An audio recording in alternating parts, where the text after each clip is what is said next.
समावेशी शिक्षा का आज का वीडियो बहुत ज़्यादा इम्पॉर्टेंट है एग्जामिनेशन पॉइंट ऑफ व्यू से, क्योंकि ज़्यादातर एग्ज़ाम्स में निश्चित रूप से पूछा जाता है कि समावेशी शिक्षा के सिद्धांत कौन कौन से हैं।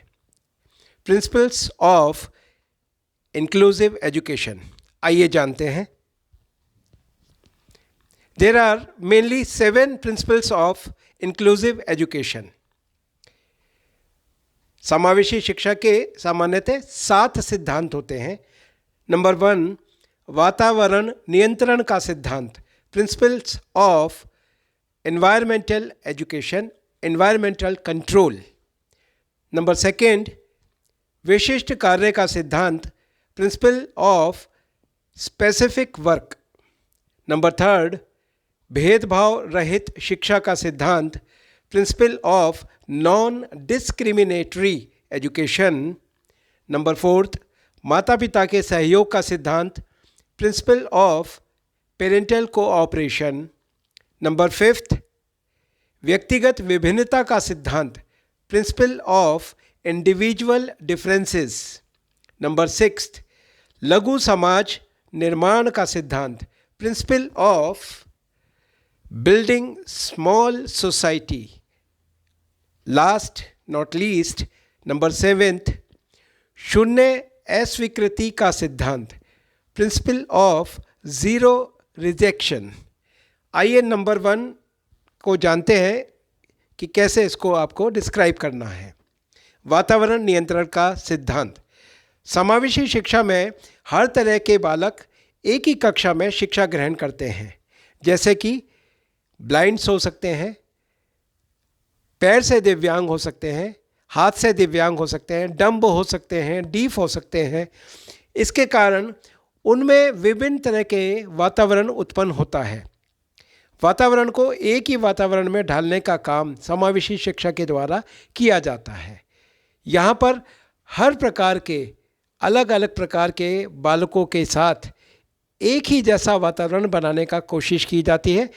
इसी वजह से यहाँ पर सबसे पहला सिद्धांत वातावरण नियंत्रण का सिद्धांत पैदा होता है। नंबर 2, विशिष्ट कार्य का सिद्धांत। समावेशी शिक्षा विशिष्ट कार्यक्रमों द्वारा बालकों को शिक्षा प्रदान करने का सबसे सशक्त और अच्छा तरीका है। बालक विशिष्ट कार्यक्रमों में भाग लेकर या उन्हें देखकर उनके अंदर अधिगम की शक्ति को बढ़ाया जाता है। इसलिए समावेशी शिक्षा में विशिष्ट कार्यक्रमों द्वारा शिक्षा प्रदान की जाती है और यहीं से विशिष्ट कार्य का सिद्धांत भी प्रतिपादित होता है। जैसे यदि कोई बच्चा एक निम्न ऑटिज्म की भावना से प्रेरित है, तो उसको, क्योंकि रिपीट करने की भावना उसके अंदर ज़्यादा होती है, तो स्वयं रिपीट ना करके सभी बच्चों से एक एक बार कहलवाएं, जिससे कि वो सुने, देखें और उस विशिष्टता की वजह से उसकी रिपीट करने की क्षमता को दूर किया जा सके। नंबर 3,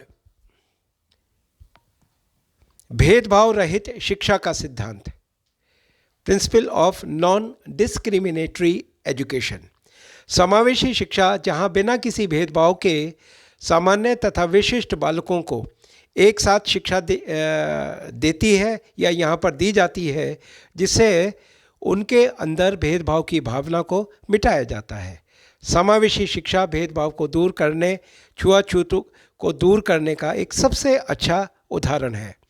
यहाँ पर शारीरिक भिन्नता के बालक पाए जाते हैं, कोई मोटा, कोई पतला, कोई काला, कोई गोरा। न सिर्फ शारीरिक रूप से उनमें विभिन्नता होती है, बल्कि मानसिक रूप से विभिन्नता होती है, सामाजिक रूप से विभिन्नता होती है, और अगर आर्थिक रूप से भी कहूँ तो हर प्रकार के बालक समावेशी शिक्षा में समाहित होते हैं और यहाँ से ही भेदभाव रहित शिक्षा का सिद्धांत प्रतिपादित होता है। नंबर 4, सहयोग का सिद्धांत, प्रिंसिपल ऑफ कोऑपरेशन। समावेशी शिक्षा में न केवल बच्चों की शिक्षा में शिक्षक ही सहायक होते हैं, बल्कि उन बच्चों के माता पिता भी उनके शिक्षा में सहयोग प्रदान करते हैं। उनकी सहायता करते हैं, जिससे उनके अंदर अधिगम की शक्ति को और भी ज़्यादा बढ़ाया जा सके, लर्निंग पावर उनकी और ज़्यादा तीव्र की जा सके। बच्चे अपने माता पिता के सहयोग पाकर और अच्छी तरह से अधिगम पर कर पाते हैं।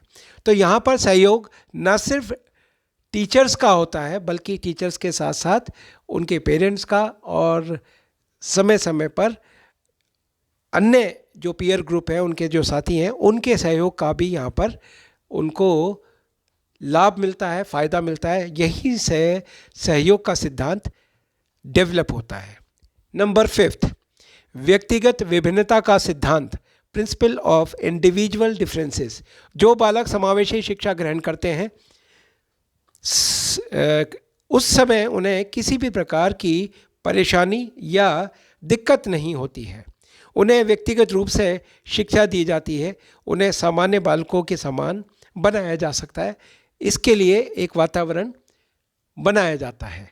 तो यहाँ पर व्यक्तिगत विभिन्नता का सिद्धांत प्रतिपादित होता है। जैसे अगर कोई स्लो स्टूडेंट है तो कक्ष में, क्लासरूम में एक टीचर स्लो नरेशन करती है, स्लो अपने टीचिंग लर्निंग प्रोसेस को रखती है, जिससे कि वो भी कवर कर सके। नंबर 6, लघु समाज निर्माण का सिद्धांत, principle of building small society. समावेशी शिक्षा में हर प्रकार के बालक, जैसे सामान्य बालक, प्रतिभाशाली बालक, विशिष्ट बालक, दिव्यांग बालक, एक ही विद्यालय में एक ही साथ शिक्षा ग्रहण करते हैं, जिससे कि उसमें एक लघु समाज का निर्माण होता है। वैसे तो कहा भी जाता है कि विद्यालय एक लघु समाज का ही रूप है, परंतु सशक्त रूप अगर देखने को मिलता है तो वो सिर्फ और सिर्फ इंक्लूसिव स्कूल में मिलता है। लास्ट नॉट लीस्ट, नंबर 7, शून्य अस्वीकृति का सिद्धांत, प्रिंसिपल ऑफ ज़ीरो रिजेक्शन। शून्य अस्वीकृति का सिद्धांत के सभी विकलांग या दिव्यांग बच्चों को निःशुल्क और उचित शिक्षा प्रदान की जाती है। स्कूल प्रणाली के पास किसी बच्चे को नियमित स्कूल में शिक्षा के लिए स्वीकार या अस्वीकार करने का विकल्प नहीं होता है। तो यहाँ से शून्य अस्वीकृति का सिद्धांत मिलता है। जितने भी इंक्लूसिव स्कूल हैं वहाँ पर किसी भी प्रकार के बच्चे की एंट्री हो जाती है। हालांकि आज अगर देखा जाए तो टेक्नोलॉजी वाइज बहुत सारे इक्विपमेंट्स की ज़रूरत होती है किसी एक आइडियल समावेशी शिक्षा के विद्यालय के अंदर। तो ये थे आपके 7 ऐसे प्रिंसिपल्स या सिद्धांत जो कि समावेशी शिक्षा से संबंधित थे। मैं आशा करता हूँ कि ये सभी आपको निश्चित रूप से समझ में आ गए होंगे और एग्जामिनेशन में आप ठीक प्रकार से लिख कर आएंगे। धन्यवाद।